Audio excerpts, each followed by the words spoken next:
This episode is brought to you by Manly Bands. Browns fans, I have an exciting new sponsorship partner for you guys, and it is crazy how it all happened, okay? So I'm getting married soon.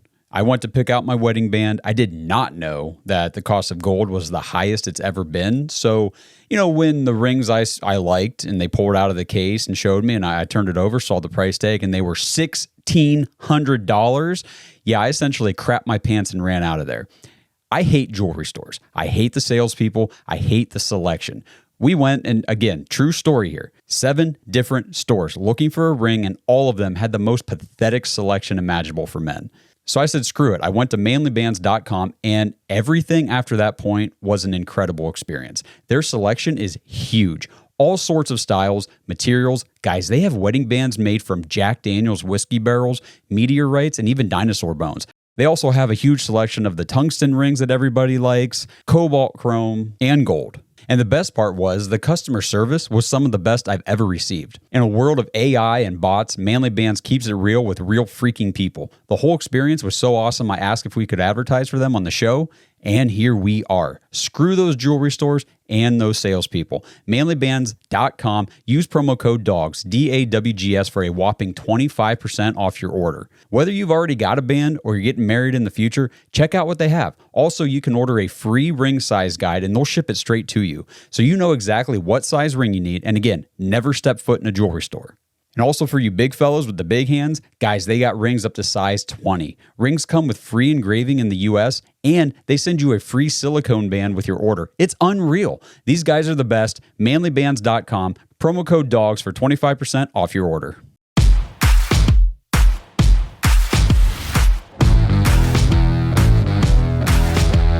Welcome to the Dawgs Podcast with your hosts, Blake Reneker, Justin Charles, and Josh All.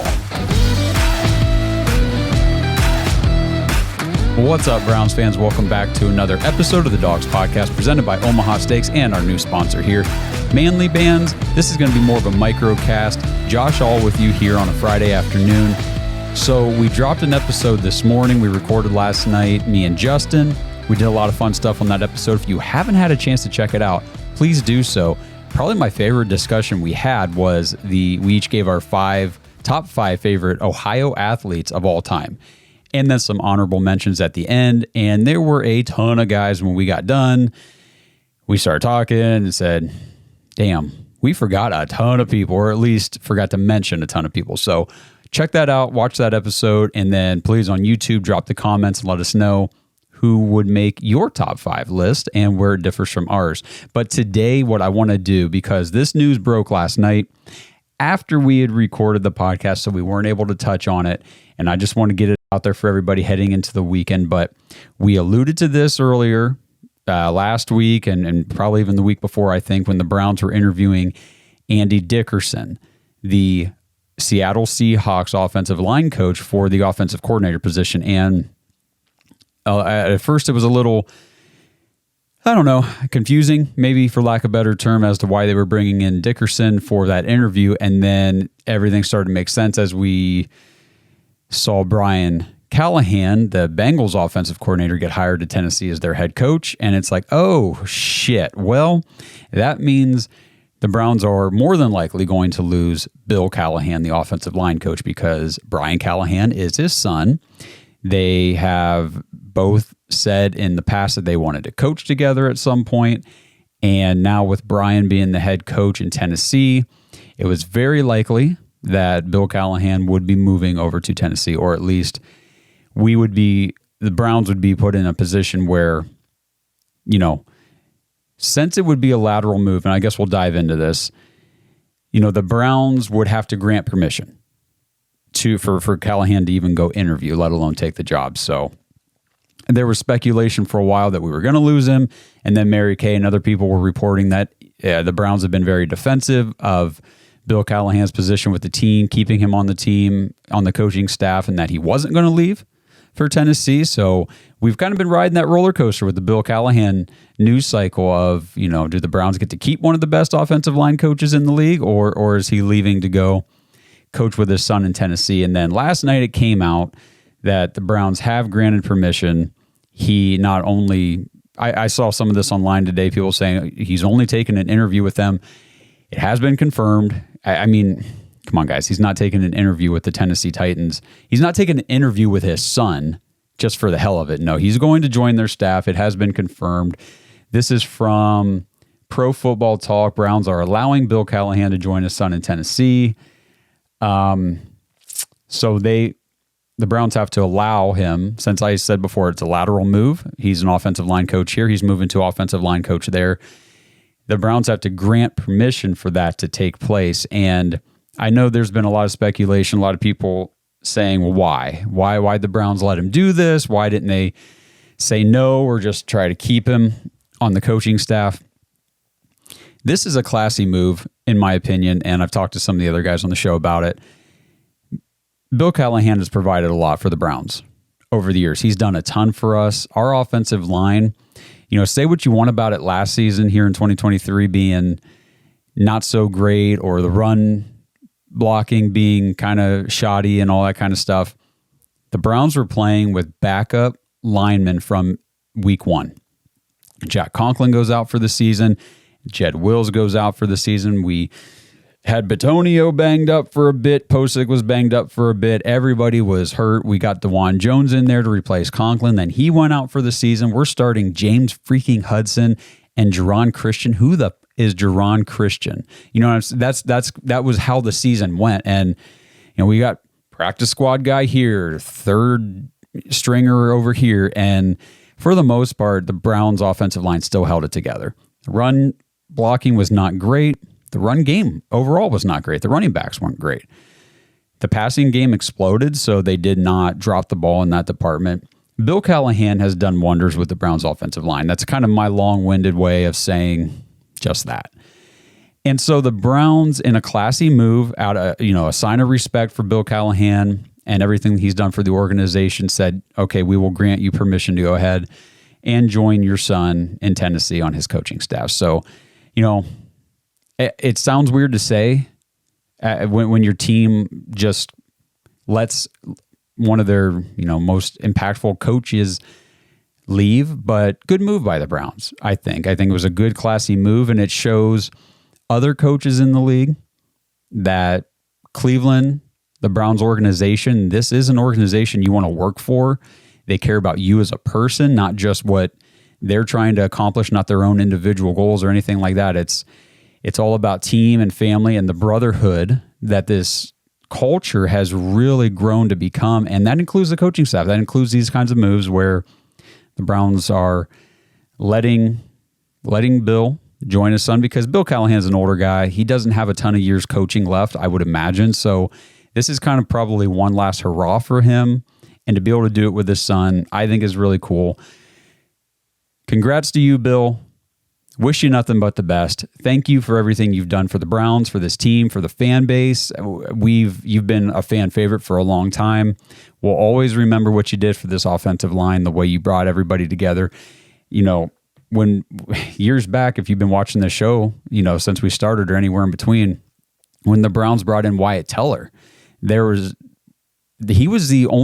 guard was the only position on the line that season, that offseason going in, that there were question marks.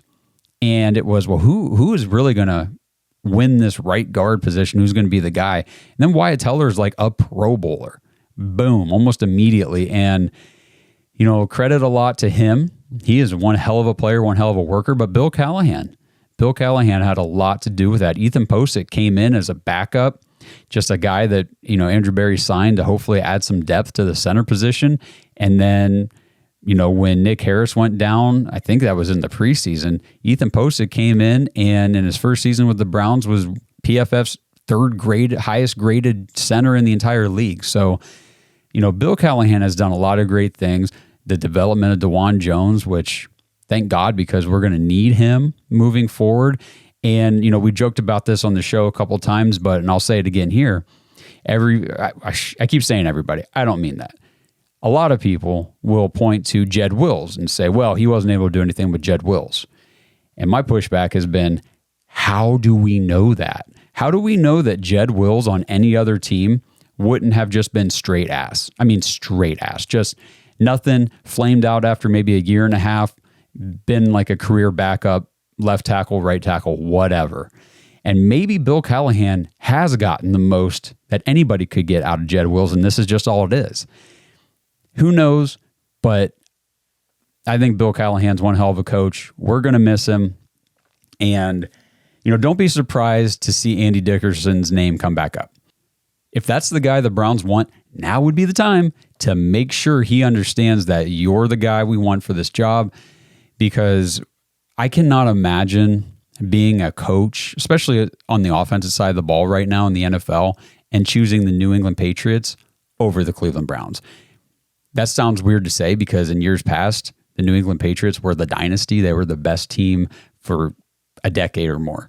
And the Browns were probably one of the worst teams for a decade or much longer. If you're a Browns fan, you know that. But right now, there is consistency here in Cleveland. We have an amazing front office. We have an amazing head coach, coaching staff. We've got great offensive linemen. We've got running backs. We're going to bring in more wide receivers. We've got Deshaun Watson. However you feel about Deshaun Watson, you cannot, with a straight face, say that he's worse than Mac Jones. So Andy Dickerson, to me, seems like the logical choice, especially since he was the first guy the Browns brought in for that offensive coordinator role. And after that happened, I said on the show, I feel like that might have been a pre-interview for this offensive line position with the Browns forward thinking, saying there's a strong possibility here we're going to lose Callahan, and we want to get this guy in the building right away. So we have our first impression of him, and we know if and when the Callahan move comes down, we know if we want to make this move for Dickerson. And I would like to see them, if he's the guy, I'd like to see them pull the trigger this weekend sooner rather than later before he signs somewhere else. And if he's not the guy the Browns are looking for, then okay, cool. Take your time and find the guy that you want, just kind of like you did with the offensive coordinator position and the defensive line coach and everything else the Browns have been doing so far. In the offseason, it's been like 3 weeks, and it's been a ton of stuff already. And, we're trying to cover it all here on the show. It's tough because the news cycle football season's over for the Browns, but this is when things really ramp back up because this team is never done in the offseason. They're always making moves. They're always trying to improve, and I just love what they're doing right now. So that's all I got today. Just wanted to talk about the Bill Callahan situation. The Browns have granted him permission to go join his son, Brian, in Tennessee on his coaching staff. So Bill Callahan, now the offensive line coach for the Tennessee Titans. The Browns offensive line coach is now open position, and we will see what happens, and we'll be talking about it as the days unfold. But we'll be back with you guys on Monday night. We're going to do, at least right now, the plan is to do another live show. We're going to do the Mad Dog Award. So if you have not voted yet, you've got like a day to do so. So that is thedawgspodcast.com/vote. Get your votes in now and make sure, I guess I didn't say this at the beginning. If you're watching this on YouTube, of course, please like this video, subscribe to the channel, click that notification bell because we are doing things like this all off season where we're dropping content and videos and updates and things at random times, random hours, and you don't want to miss any of it. So just click that notification bell, make sure you never miss anything new. We'll have our Saturday morning Dog Bites episode coming out tomorrow, kind of rehashing everything that's gone on this week. And until we see you guys on Monday night on YouTube, have a safe, fun weekend, and let's go Browns. Thanks for listening to another episode of the Dawgs Podcast. Make sure you subscribe on YouTube and follow us on Twitter at the Dawgs Podcast. Get your thoughts on the show at thedawgspodcast.com.